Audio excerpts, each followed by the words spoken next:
വിറ്റോ വിശ്വാസം?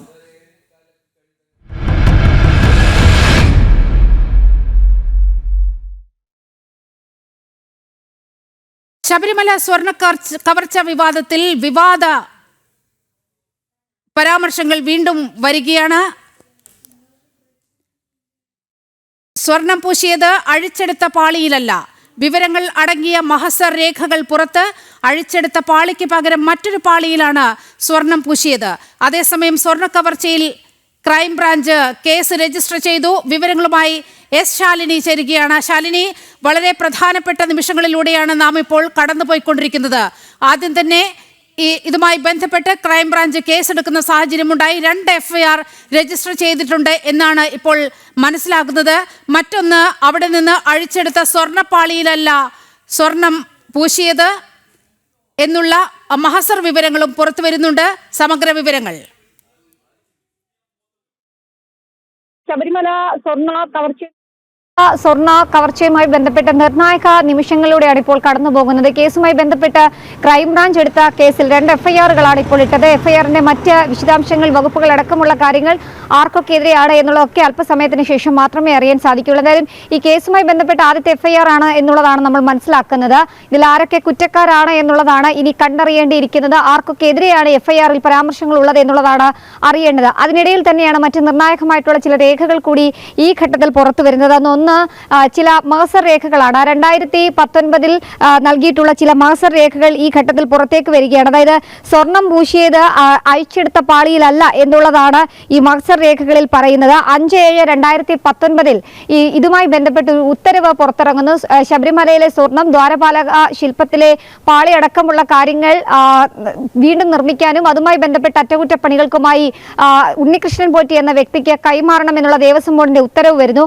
ആ ഉത്തരവിന് ശേഷം 2019 8-ാം മാസം 29-ാം തീയതിയാണ് ഇത് കൈമാറുന്നത് അടക്കമുള്ള രേഖകൾ ഹാജരാക്കിക്കൊണ്ടൊരു മഹസർ തയ്യാറാക്കുന്നത്. ഈ മഹസർ രേഖകളിലാണ് അതായത് അഴിച്ചെടുത്ത സ്വർണ്ണപ്പാളിയിൽ അല്ല ഈ സ്വർണം പൂശിയത് എന്നുള്ളതാണ്. നമ്മൾ കഴിഞ്ഞ ദിവസങ്ങളൊക്കെ കണ്ടതാണ്. ചില വിദഗ്ധരടക്കമുള്ളവർ ചൂണ്ടിക്കാട്ടുന്നത് ഈ അഴിച്ചെടുത്ത പാളികളിൽ, അതായത് പ്രത്യേകിച്ച് സ്വർണ്ണപ്പാളിയാണ് എങ്കിൽ ആ സ്വർണ്ണപ്പാളിയിൽ വീണ്ടും സ്വർണം പൂശാൻ കഴിയില്ല എന്നതടക്കമുള്ള ചില നിർണായക വിവരങ്ങൾ ചില വിദഗ്ധർ ഈ മേഖലയിലുള്ളവർ ചൂണ്ടിക്കാട്ടിയിരുന്നു. ഇതിന് പിന്നാലെയാണ് ഈ അഴിച്ചെടുത്ത സ്വർണ്ണപ്പാളിയിൽ ഒന്നുമല്ല ഈ സ്വർണം പൂശിയത് എന്നുള്ള രേഖകളാണ് ഇപ്പോൾ തന്നെ ഈ മഹസർ രൂപേണ പുറത്തേക്ക് വരുന്നത്. അങ്ങനെയെങ്കിൽ അഴിച്ചെടുത്ത സ്വർണ്ണപ്പാളി എവിടെ, ഈ കൊണ്ടുവന്ന സ്വർണ്ണപ്പാളി എവിടെ എന്നുള്ള ഒരുപാട് ചോദ്യങ്ങൾ കൂടി ഈ ഘട്ടത്തിൽ ഉയരുകയും ചെയ്യുകയാണ്. ഉണ്ണികൃഷ്ണൻ പോറ്റി അടക്കമുള്ളവർ, ഒപ്പം തന്നെ ഈ ദേവസ്വം കമ്മീഷണർ അടക്കമുള്ളവരുടെയും തിരുവാഭരണ കമ്മീഷണറുടെയും നേതൃത്വത്തിലാണ് ഇത്, അവരുടെ സാന്നിധ്യത്തിലാണ് ഇത് അഴിച്ചെടുത്തത് എന്നൊക്കെയാണ് ഈ മഹസർ രേഖകളിൽ പറയുന്നത്. അങ്ങനെയെങ്കിൽ ഇവർക്കൊക്കെ ഇതിൽ ഏതെങ്കിലും തരത്തിലുള്ള പങ്കുണ്ടോ എന്നതടക്കമുള്ള ഒരു 100 ചോദ്യങ്ങൾ ഈ ഘട്ടത്തിലേക്ക് ഉയരുകയാണ്. ഒപ്പം തന്നെ അഴിച്ചെടുത്ത സ്വർണ്ണപ്പാളി തന്നെയായിരുന്നു. ശാലിനി, സ്വർണ്ണപ്പാളികൾ അഴിച്ചു മാറ്റിയപ്പോൾ തന്നെ അടിച്ചു മാറ്റി എന്നുള്ള വിവരങ്ങളാണ് പുറത്തു വന്നുകൊണ്ടിരിക്കുന്നത്. കാരണം അതിൻ്റെ ഭാരവുമായി ബന്ധപ്പെട്ട വ്യത്യാസം തന്നെയാണ്. 4 കിലോയിലധികം കുറവ് അപ്പോൾ തന്നെ വന്നു എന്ന് വളരെ കൃത്യമായി മഹസർ പറയുന്നുണ്ട്. അപ്പോൾ വളരെ കൃത്യമായി ഉണ്ണികൃഷ്ണൻ പോറ്റി തന്നെയാണ്, ഉണ്ണികൃഷ്ണൻ പോറ്റിയുടെ കൈകളിലൂടെയാണ് അയ്യപ്പൻ്റെ സ്വർണം നഷ്ടമായത് എന്നുള്ള വളരെ കൃത്യമായ രേഖകളാണ് ഈ മഹസറിൽ ഉള്ളത്. ശാലിനി. തീർച്ചയായും നീലിമ, ഈ നൽകുന്ന സമയത്ത്, അതായത് ഈ 29/8/2019 തയ്യാറാക്കിയിട്ടുള്ള ഈ മഹസർ രേഖകളിൽ എന്തൊക്കെയാണ് അവിടെ നിന്ന് എടുത്തിട്ടുള്ളത്, എന്തൊക്കെയാണ് അതിൻ്റെ തൂക്കം എന്നതടക്കമുള്ള കാര്യങ്ങൾ കൃത്യമായി തയ്യാറാക്കിയിട്ടുണ്ട്. ഇതിലാണ് കിലോ കണക്കിന് സ്വർണ്ണങ്ങളുടെ വ്യത്യാസം ഉണ്ടായിട്ടുള്ളത്. അതായത് നീലിമ സൂചിപ്പിച്ചതുപോലെ തന്നെ അഴിച്ചെടുത്തപ്പോൾ തന്നെ അവിടെ ക്രമക്കേട് നടന്നിട്ടുണ്ട് എന്നുള്ളതാണ് നമുക്ക് മനസ്സിലാക്കാൻ സാധിക്കുന്നത്. അതായത് അഴിച്ചെടുത്ത പാളിയിലല്ല പിന്നീട് സ്വർണം പൂശിയത്. അപ്പോൾ ഈ അഴിച്ചെടുത്ത പാളികൾ എങ്ങോട്ട് പോയി എന്നുള്ളൊരു വലിയ ചോദ്യം അത് ഉണ്ട്. സ്വർണ്ണപ്പാളിയുടെ ഭാരം 42 കിലോഗ്രാമാണ്. ഇത് തിരിച്ചു കൊണ്ടുവന്നപ്പോൾ അത് 38 കിലോഗ്രാമായി. സ്വർണം പൂശു മുൻപ് ആ ചെമ്പുപാളിയുടെ വെയിറ്റ് എന്ന് പറയുന്നത് 38 കിലോഗ്രാമായി. ഇത് തന്നെയാണ് ഈ മഹസർ പരിശോധിച്ചുകൊണ്ടാണ് ഹൈക്കോടതി വളരെ കൃത്യമായ നിഗമനത്തിൽ എത്തിയത്. അയ്യപ്പൻ്റെ സ്വർണം നഷ്ടമായിട്ടുണ്ട്, അത് 4 കിലോയാണ് എന്ന് വളരെ കൃത്യമായി പറഞ്ഞത് ഈ മഹസർ രേഖകൾ തന്നെ ഉദ്ധരിച്ചുകൊണ്ടായിരുന്നു. ശാലിനി. തീർച്ചയായും അത് തന്നെയാണ് നീലിമ. കാരണം 38-42 എന്ന് പറയുന്ന കണക്ക് തന്നെ വലിയ രീതിയിലുള്ള സ്വർണത്തിന്റെ വ്യത്യാസം നമുക്ക് മനസ്സിലാക്കാൻ സാധിക്കും. ഹൈക്കോടതി അടക്കം ദേവസ്വം ബോർഡിനെയും ദേവസ്വം പ്രസിഡന്റിനെയും കഴിഞ്ഞ മുൻകാല ദേവസ്വം പ്രസിഡന്റുമാരെയും മന്ത്രിമാരെയും അടക്കം കുടഞ്ഞ ചില ചോദ്യങ്ങൾ ചോദിച്ചത് ഈ മാസ്റ്റർരേഖകൾ മുന്നോട്ട് വെച്ച് തന്നെയാണ്. ഈ മാസ്റ്റർരേഖകളിലെ കണക്കുകൾ അടക്കം ചൂണ്ടിക്കാട്ടിക്കൊണ്ടും ഉദ്ധരിച്ചുകൊണ്ടുമാണ് കഴിഞ്ഞ ദിവസങ്ങളിൽ കോടതിയിൽ അത്തരത്തിലുള്ള പരാമർശങ്ങൾ നടന്നത് എന്നുള്ളതാണ് ഏറ്റവും ശ്രദ്ധേയമായിട്ടുള്ള കാര്യം. അതായത് ശബരിമലയിൽ നിന്നും സ്വർണം മോഷണം പോയി, അതിന് ആരെടുത്തു, എപ്പോൾ എടുത്തു, എങ്ങനെ എടുത്തു എന്നുള്ള നിരവധി ചോദ്യങ്ങൾക്കുള്ള ഉത്തരം മാത്രമാണ് ലഭ്യമാകേണ്ടിയിരിക്കുന്നത്. പ്രത്യേകിച്ച് ഈ മാസ്റ്റർ രേഖകൾ അത് തിരുവാഭരണ കമ്മീഷണർ, ദേവസ്വം കമ്മീഷണർ അടക്കമുള്ളവരുടെ സാന്നിധ്യത്തിൽ, ദേവസ്വം ബോർഡ് പ്രസിഡന്റ് അടക്കമുള്ളവരുടെ സാന്നിധ്യത്തിൽ തയ്യാറാക്കിയതാണ്. ആ തയ്യാറാക്കിയിട്ടുള്ള രേഖയിൽ തന്നെയാണ് കൃത്യമായി ഇതിലുള്ള വ്യത്യാസങ്ങൾ പറയുന്നത് എന്നുള്ളതാണ് ഏറ്റവും ശ്രദ്ധേയമായിട്ടുള്ള കാര്യം. അങ്ങനെയെങ്കിൽ ഈ 4 കിലോ സ്വർണം, അതായത് എടുത്തതിന് ശേഷം, ആ സ്വർണ്ണപ്പാളി എടുത്തതിന് ശേഷം അഴിച്ചു മാറ്റിയ പാളിയല്ല, ആ വ്യത്യാസം തന്നെ നമുക്ക് മനസ്സിലാക്കാൻ സാധിക്കും. അഴിച്ചെടുത്ത പാളിയല്ല, പിന്നീട് ഉണ്ണികൃഷ്ണൻ പോറ്റി ഏകദേശം 39 ദിവസം പല സ്ഥലങ്ങളിലും കൊണ്ടുപോയി വെച്ചതിന് ശേഷവും ഒക്കെ ചെന്നൈയിലേക്ക് എത്തിക്കുന്നത്. ചെന്നൈയിൽ നിന്ന് തിരികെ എത്തുമ്പോഴും അതിൽ വലിയ രീതിയിലുള്ള വ്യത്യാസം ഉണ്ടായിട്ടുണ്ട് എന്നുള്ളതാണ് ഈ രേഖകൾ പറയുന്നത്. അങ്ങനെ ഒരുപാട് ചോദ്യങ്ങൾക്കുള്ള ഉത്തരം നൽകാൻ ഒരുപക്ഷെ കുറ്റക്കാരനായും പ്രതിയായും ഒക്കെ ഉണ്ണികൃഷ്ണൻ പോറ്റി ഈ ഘട്ടത്തിൽ മാറുന്നുണ്ട് എന്ന് വേണം നമുക്ക് മനസ്സിലാക്കാം. പക്ഷേ ഇപ്പോൾ നമ്മൾ ഈ പുറത്തുവിട്ടിരിക്കുന്ന മഹസർ തന്നെ വളരെ കൃത്യമായി ഇത് എന്താണ് നടന്നതെന്ന് വ്യക്തമാക്കുന്നുണ്ട്. ഈ സ്വർണ്ണപ്പാളി അഴിച്ചു മാറ്റുമ്പോൾ ആ ഭാരം എന്ന് പറയുന്നത് 42 കിലോ. അവിടെ നിന്നും ഉണ്ണികൃഷ്ണൻ പോറ്റി കൊണ്ടുപോകുകയാണ്. ഈ സ്വർണ്ണപ്പാളി ഉണ്ണികൃഷ്ണൻ പോറ്റിയുടെ കൈവശം ഇരുന്നത് 39 ദിവസം. ഇത് കഴിഞ്ഞിട്ടാണ് ചെന്നൈയിലെ ഈ കേന്ദ്രത്തിലേക്ക്, സ്മാർട്ട് ക്രിയേഷൻസിലേക്ക് ചെല്ലുന്നത്. അപ്പോൾ അവിടെ കൊണ്ടു ചെല്ലുന്നത് ചെമ്പുപാളിയാണ്. ചെമ്പുപാളിയിലാണ്, പ്ലെയിൻ ചെമ്പുപാളിയിലാണ് സ്വർണം പൂശിയത് എന്ന് സ്മാർട്ട് ക്രിയേഷൻസ് വ്യക്തമാക്കുന്നുണ്ട്. അപ്പോൾ ഈ ഉണ്ണികൃഷ്ണൻ പോറ്റി ഈ 39 ദിവസം എന്ത് ചെയ്തു എന്നതിൽ തന്നെയാണ് വളരെ കൃത്യമായ അന്വേഷണം നടക്കുന്നത്. വെറുമൊരു ഉണ്ണികൃഷ്ണൻ പോറ്റിക്ക് മാത്രം ചെയ്യാവുന്ന കാര്യങ്ങളല്ല എന്ന് വളരെ കൃത്യമായി നമുക്കൊക്കെ ആ നിഗമനത്തിലെത്താവുന്നതാണ്. അപ്പോൾ ഇയാളെ സഹായിച്ചത് ആര്? ഉദ്യോഗസ്ഥർ മാത്രമാണോ? ഇതിൽ രാഷ്ട്രീയ നേതൃത്വത്തിന് പങ്കുണ്ടോ? എങ്കിൽ ആരൊക്കെ?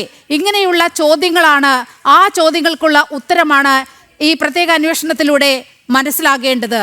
ശാലിനി.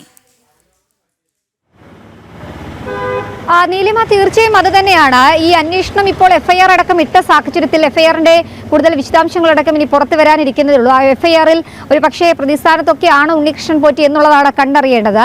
അതിൽ പ്രധാനമായും നീലിമ ചൂണ്ടിക്കാട്ടിയതുപോലെ തന്നെയാണ് 38 കിലോ സ്വർണ്ണമായി അത് മാറുന്നു. ഏകദേശം 4 കിലോയുടെ കുറവ് ചെന്നൈ പോയി തിരിച്ചു വരുമ്പോൾ അതിൽ ഉണ്ടാകുന്നു. ഒപ്പം തന്നെ അഴിച്ചെടുത്ത സ്വർണ്ണപ്പാളി അല്ല പിന്നീട് ചെന്നൈയിലേക്ക് എത്തുന്നത് 39 ദിവസങ്ങൾക്ക് ശേഷം.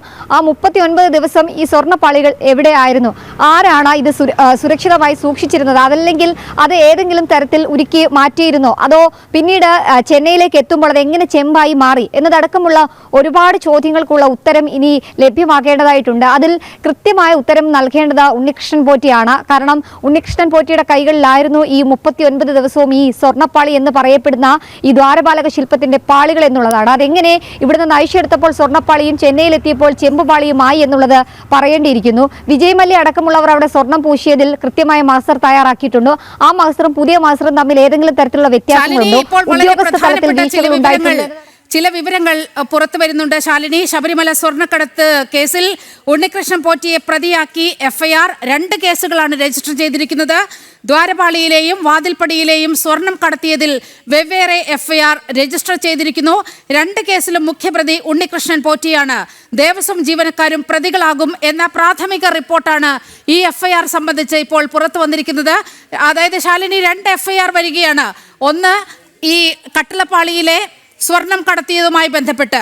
2, ദ്വാരപാലക വിഗ്രഹങ്ങളിലെ ആ പാളികളിലെ സ്വർണം കടത്തിയതുമായി ബന്ധപ്പെട്ട്. അപ്പോൾ വളരെ കൃത്യമായി 2 FIR ഇട്ടിരിക്കുകയാണ്. ഈ 2 FIRലും പ്രധാന പ്രതിസ്ഥാനത്തുള്ളത് ഉണ്ണികൃഷ്ണൻ പോറ്റിയാണ്. ഈ ജീവനക്കാരും പ്രതികളാകുകയാണ്. അപ്പോൾ കൃത്യമായ ദിശയിൽ ഈ അന്വേഷണം നടക്കുന്നു എന്ന് ഈ ഘട്ടത്തിൽ നമുക്ക് പറയാൻ കഴിയുമോ ശാലിനി? തീർച്ചയായും ഞാൻ ആദ്യം സൂചിപ്പിച്ചതുപോലെ തന്നെയാണ് എഫ്ഐആറിന്റെ കൂടുതൽ വിശദാംശങ്ങൾ ഈ ഘട്ടത്തിൽ പുറത്തു വരുന്നത് മാത്രമേ ഉള്ളൂ. അതിൽ ഉണ്ണികൃഷ്ണൻ പോറ്റി പ്രതിയാക്കിക്കൊണ്ടാണ് ഇപ്പോൾ എഫ്ഐആർ ഇട്ടിട്ടുള്ളത്. അതായത് ഉണ്ണികൃഷ്ണൻ പോറ്റി ആരുടെയെങ്കിലും ദല്ലാളായി മാത്രം നിന്നോ എന്നുള്ളതാണ്. ഇനി ഉണ്ണികൃഷ്ണൻ പോറ്റിയുടെ വായിൽ നിന്ന് മാത്രമാണ് നമുക്കത് അറിയേണ്ടതായിട്ടുള്ളത്. എന്തായാലും 2 എഫ്ഐആർ ആണ് ഇട്ടിട്ടുള്ളത്. ആ 2 എഫ്ഐആറിലും കൃത്യമായി ഉണ്ണികൃഷ്ണൻ പോറ്റി പ്രതിയായിട്ടുണ്ട്. ഇനി വകുപ്പുകൾ ഏതൊക്കെയാണ് ചുമത്തിയിട്ടുള്ളത് എന്നുള്ളതാണ് കണ്ടറിയേണ്ടത്. ഇദ്ദേഹത്തിന്റെ ഭാഗത്തുനിന്നുണ്ടായ വീഴ്ചകൾ എന്തൊക്കെയാണ് എന്നുള്ള വിശദാംശങ്ങൾ എഫ്ഐആറിന്റെ രേഖകളടക്കം ഇനി പുറത്തേക്ക് വരാനിരിക്കുന്നു. എന്തായാലും നിർണായകമായ മണിക്കൂറിലൂടെയാണ് ശബരിമലയിലെ സ്വർണ്ണ കവർച്ചയുമായി ബന്ധപ്പെട്ട വിവരങ്ങൾ, അതുമായി ബന്ധപ്പെട്ട നടപടികൾ ഇപ്പോൾ പുരോഗമിക്കുന്നത്.